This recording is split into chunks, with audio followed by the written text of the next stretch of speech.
It's no surprise that prop firms are all the rage right now. I mean, they're literally giving you money to trade with if you are good enough. So in this video, I'm going to show you exactly how to pass your first evaluation in as little time as possible. Now, you might be saying to yourself, Z, I didn't know that you traded prop. That's correct. Historically, I've always traded my personal account. But with the meteoric rise in prop firms, I was getting a lot of questions and I couldn't speak from firsthand information. So I decided to take the plunge. I passed my first evaluation on my first try with TopStep, as you can see here. This is my evaluation account, and I passed it in 8 days, hitting the threshold of $53,000 on a 53K account. More on that later. And now if I drop this down, you can see that I'm currently a funded trader with TopStep. I only have one account, and I ran this account from zero to almost $4,000 in a few days. So not only am I going to show you from my perspective what is the best way to pass your first evaluation, we're going to be talking about the pros and cons of prop trading in comparison to personal account trading, exactly how to conduct optimal risk management so that you can pass your evaluations and go on to succeed in your funded account. And finally, I'm going to go over briefly what type of strategy I personally used in order to do this. Although trust me, strategy is not as important as risk management, and you'll see why. And towards the end of the video, I have a major surprise for you that I'm going to be giving you absolutely free that will help you pass your evaluations and continue to succeed as a funded trader. Everything will be timestamped in the chapters below. Let's get right into it.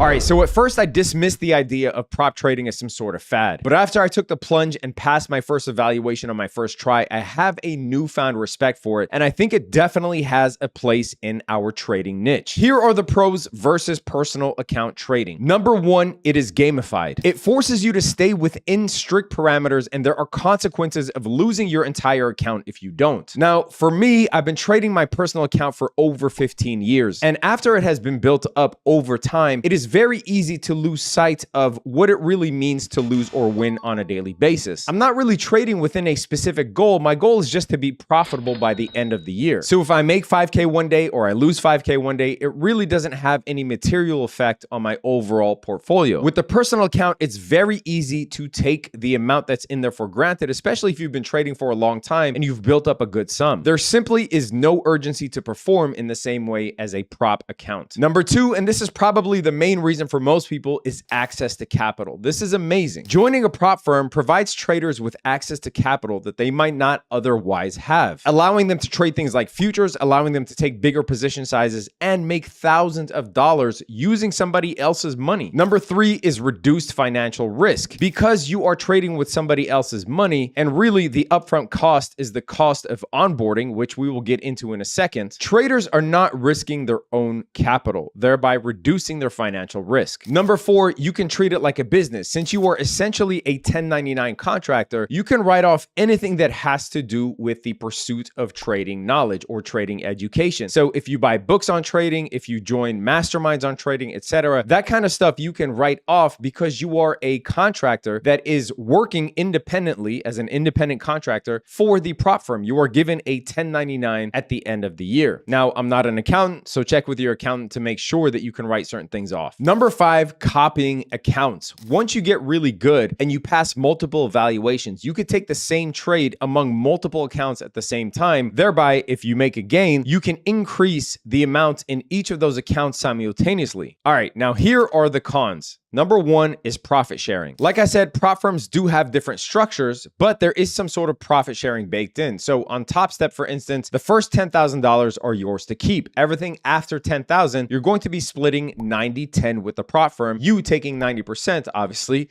and them taking 10%. Number two, restricted market access. Some prop firms limit the types of instruments that you can trade, and you are not free to trade in the same way as if you had a personal account. But whether you are trading a Forex-based prop firm or a futures-based prop firm, most of these products are most of what you would trade anyway on a personal account. Number three con is a restricted time window. Because most prop firms are set up to test your day trading skills, you cannot hold positions overnight, and you will have to close them by market close that day. Now, you can usually reopen the position in the after hours. However, you cannot contiguously hold a position overnight. And if you don't close it, they will likely close it for you. Number 4, and this is a big deal if you're in the US and you are trading a futures-based prop firm, you lose the tax advantages of trading futures. One of the beauties of trading futures is that it is taxed at a 60-40 rate, meaning only 40% of it is taxed as short-term capital gains and 60% of it is taxed as long-term capital gains, even for a day trade. You definitely lose that tax advantage. And as I said, you will be getting a 1099 at the end of the year if you made money. And that 1099 will be considered income just like as if you were an independent contractor doing anything else. So you will be taxed at your tax bracket without that futures tax advantage. All right, now that we got the pros and cons out of the way, how do you actually pass? Well, the secret is in risk management, which honestly should be no secret at all. But let's go over an example of what is required to pass on a TopStep trading combine with a $50,000 account. Now, you can opt for a $50,000, $100,000, or a $150,000 account. And obviously, the bigger the size of the account, the bigger the profit target is, but also the bigger the max loss limit is. If you are just starting out, my suggestion is to go with the $50,000 account. Now, you can see here that you are allowed 5 contracts as a max, more on that in a second, and your profit target is 6%, meaning you have to get to $53,000 in order to pass this trading combine or this evaluation and get funded. Now, your max loss limit is $2,000, so you cannot go below $48,000 or you lose this account. This is what I was talking about with gamified trading. So that's it. All you have to make is 6% without blowing your account, and blowing your account in this case means that if your account gets below $48,000 on this 50K account. All right, so you have a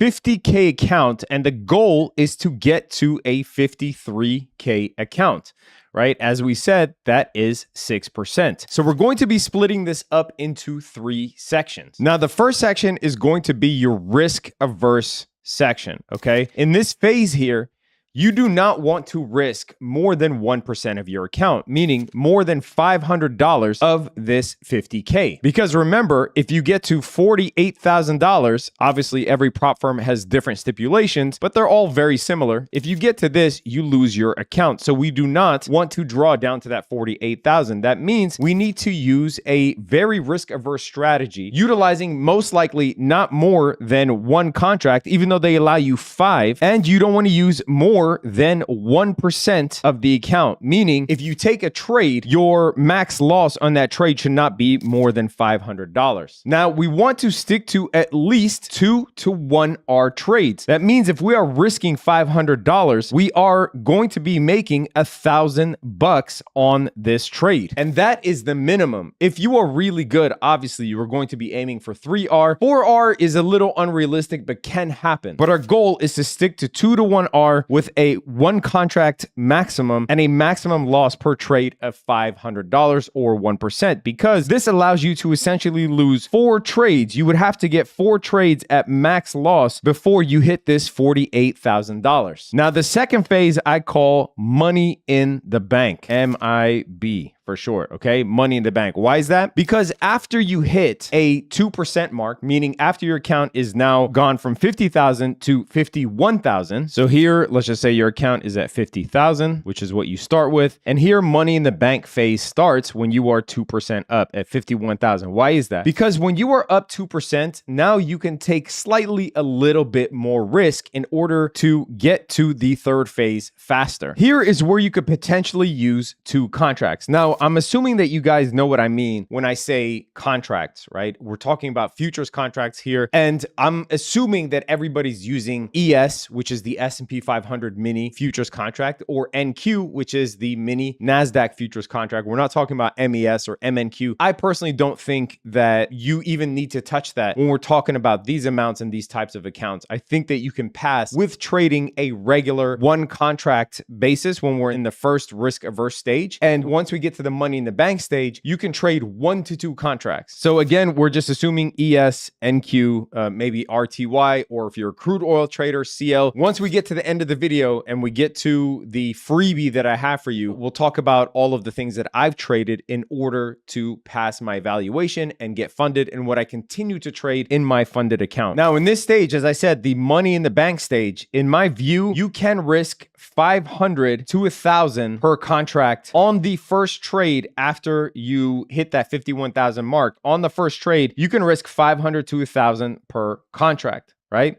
Now, if you say you lose your trade and now your account is back to 50,000 or 49,000, you are going to go back to the risk averse stage and only risk 500 per contract and a 1 contract maximum. But in the money in the bank stage, you can increase your risk a little bit more because you have a little bit more to play with. So 1 to 2 contracts, in my view, 500 to 1,000 per contract. Again, the next stage, we are going to talk about the strategy that I use to get there, but risk management is way more important than strategy. If you can utilize this type of risk management, you can use an array of strategies. There isn't one strategy that's going to get you there. Now, the third phase, for all of you poker players, this is going to make sense. This is going to be called the bubble. So we go from 50 to 51,000, we gain 2%. Now we go from 51,000, say that you hit that 52,000 mark. We are going to be calling this the bubble. If you're a poker player, you know exactly why. The bubble is basically when there are only a few players left in order to get to the final round or the final table, depending on how big the game is. But basically, there's a cutoff. Anyone that is within that cutoff is going to get paid in the poker tournament, depending on their place, right? It's just a cutoff for a paid place. So in this concept here, you are basically very close to passing and you don't want to do anything reckless. This is why I like to personally take risks in the second phase of the evaluation and not in the last phase. A lot of people think once you get close, you could take bigger risk. No, if I'm here and say now my account is at $52,000 and I just need 1 more thousand to pass, I do not want to make stupid risks here. I don't want to increase the risk. I don't want to take mistakes. I want to allow myself as much leeway as possible in order to take a small base hit to get me over the line from 52,000 to 53,000 so that I can pass that account. So hopefully that makes sense. That is what I think is effective. So when you are at this stage, the bubble, you want to drop back down and play minimal contracts. So this will look very close to the first stage, the risk averse stage, where we are going to drop back down to a 1 contract maximum, whether you're trading ES, NQ, CL, GC, etc. And you are not going to risk more than